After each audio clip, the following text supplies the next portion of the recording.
being in the RV.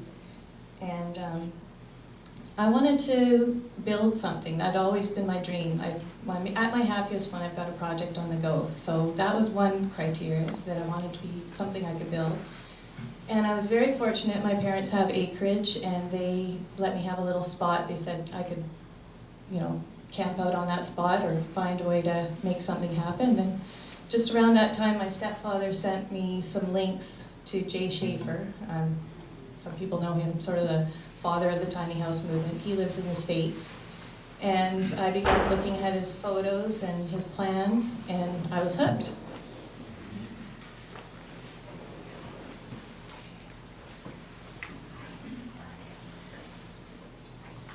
I thought a tiny house on wheels would be perfect because I could start building it in the driveway of my conventionally sized home and then move it when I was ready to move up to the Sunshine Coast. But it wasn't until a flat deck trailer arrived in my driveway that my family realized that I was serious.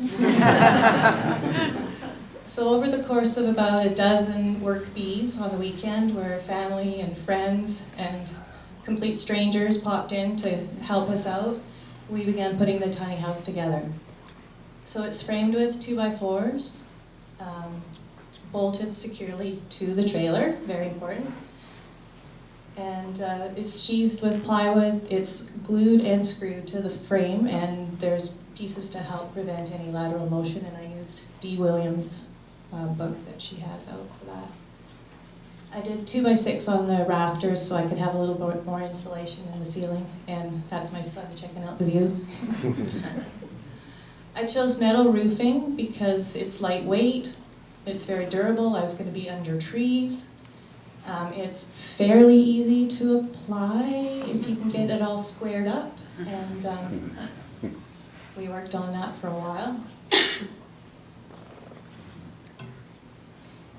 The goal was to get it to lock up by winter, so we put the windows in, and the wonderful thing about my tiny house is that everything is my size. The windows are at the right height for me. Everything is custom made for me.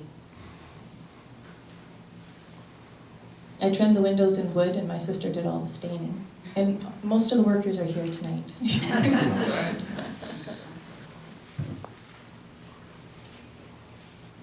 You can kind of get an idea of the size on the inside, and then I put a loft in as well.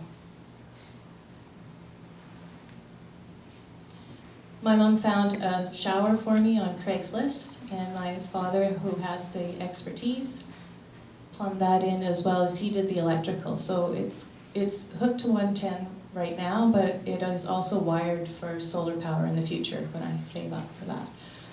My hot water is electric. Now I went with cedar shakes because this house it was going in one direction and staying there. That was the plan. So I could choose that. They're fairly lightweight, and I really like the look of them and how they blend in with the scenery. My stepfather custom made those octagonal windows. So I chose a mineral wool insulation on the inside, and the whole inside is pine tongue and groove that I got from a local mill in Chilliwack. Just a little hint, the bottom end of a yogurt container is a great template for a light box if you ever.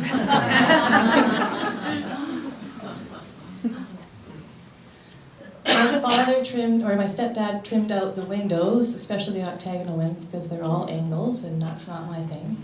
But they came out beautifully. And he showed me how to do one of the windows inside, and then I took it from there. My sister followed behind me and did all the touch-up. So this is where the tiny house is going to go. At the same time, we were working on the land and getting it leveled.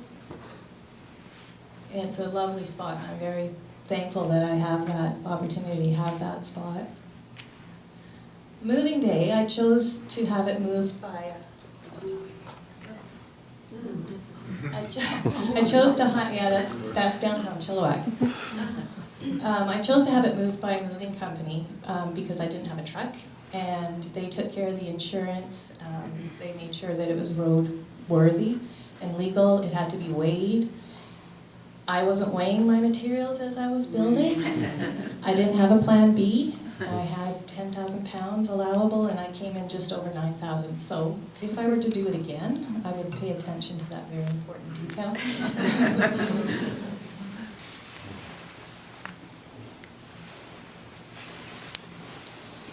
Common sight for all of us. The driver was really great. He put the lights on and made a big deal of it going on the ferry. So that's the road to its new home, its forever home.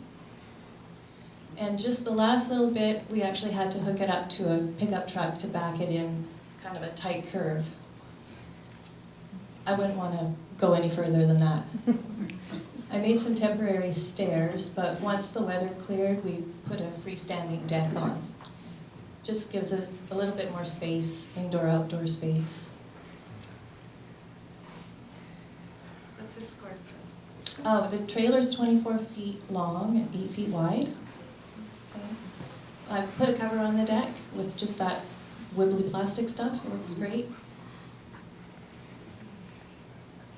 And then I started doing the inside. So when it was moved, it was just a shell, and I knew when it was in place, then I could start finishing the inside. It's just pine, tongue and groove flooring that's stained.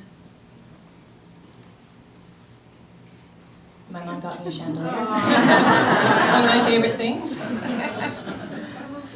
I sourced out cabinets, odds and end cabinets from Craigslist, and just painted them all the same with the same hardware, and it goes together nicely. And hooked it up to the well. That was an exciting day. And then every space needs to be used. So there's this little cubby under the fridge in front of the hot water tank, and I just built a removable shelf for the canned goods and used the extra tile in the bathroom, and also my rock collection that I've been carting around. I thought I've got to use it or it's got to go. So it's the order in there. And my sister and I made that window for the bathroom. So I used the Nature's Head composting toilet, and it truly is odor-free. Now, I got tired of the ladder. It lost its luster after not very long. So I decided to make some permanent steps. And again, I needed to make sure I used up every space. So the stairs actually open up to all kinds of hidden storage. And then for Christmas, my stepdad made me a mortise and tenon ladder with little teak pegs in it. It's really beautiful. That's the last little leg up to the loft.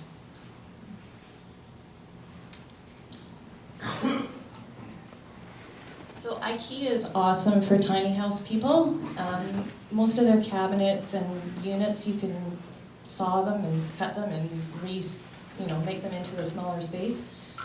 When I was downsizing, I kept the things that I really loved, and one was my grandmother's china cabinet, and I had to find a way of putting that in my house. So it worked out. We just basically put IKEA all around it.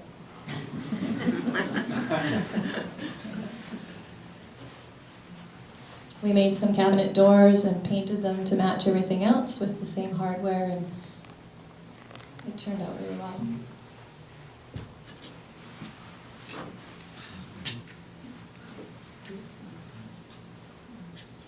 And just things you can find at the thrift store. That's supposed to go this way, but you can turn it the other way and just make things work. I've got a propane stove.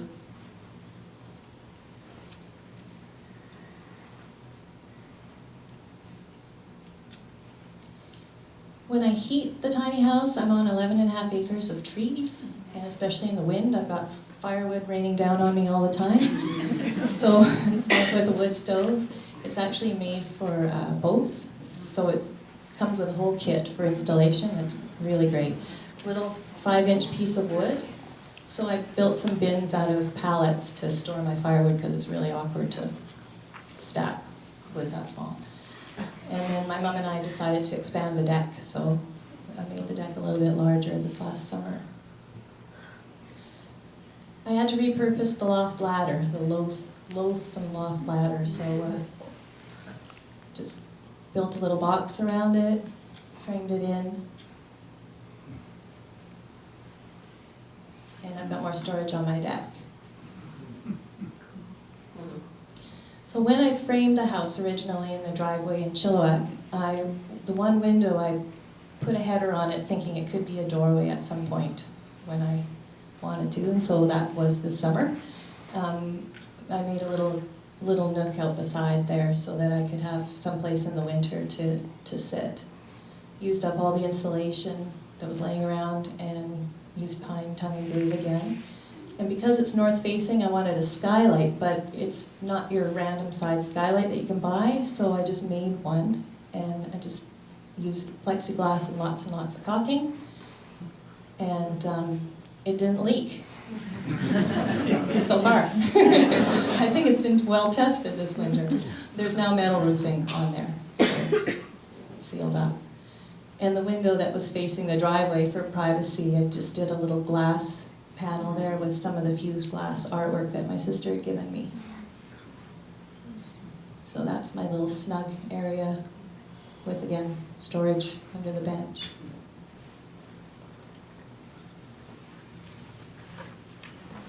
So I moved into the tiny house permanently this past July, and my family threw me a welcome home party with all things tiny, including a tiny guest book.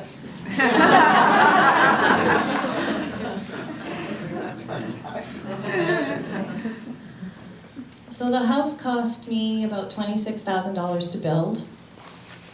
There was no labor costs because my loving family, talented family, helped me with all that. It's around just under 300 square feet. And I found downsizing. That's one thing I get asked a lot, you know, what did you do with all your stuff? Well, a lot of my stuff I had in boxes and totes that I never even opened. I moved it from one place to another, so I really had to be ruthless, and I found that whole process to be really freeing, really liberating. So I put together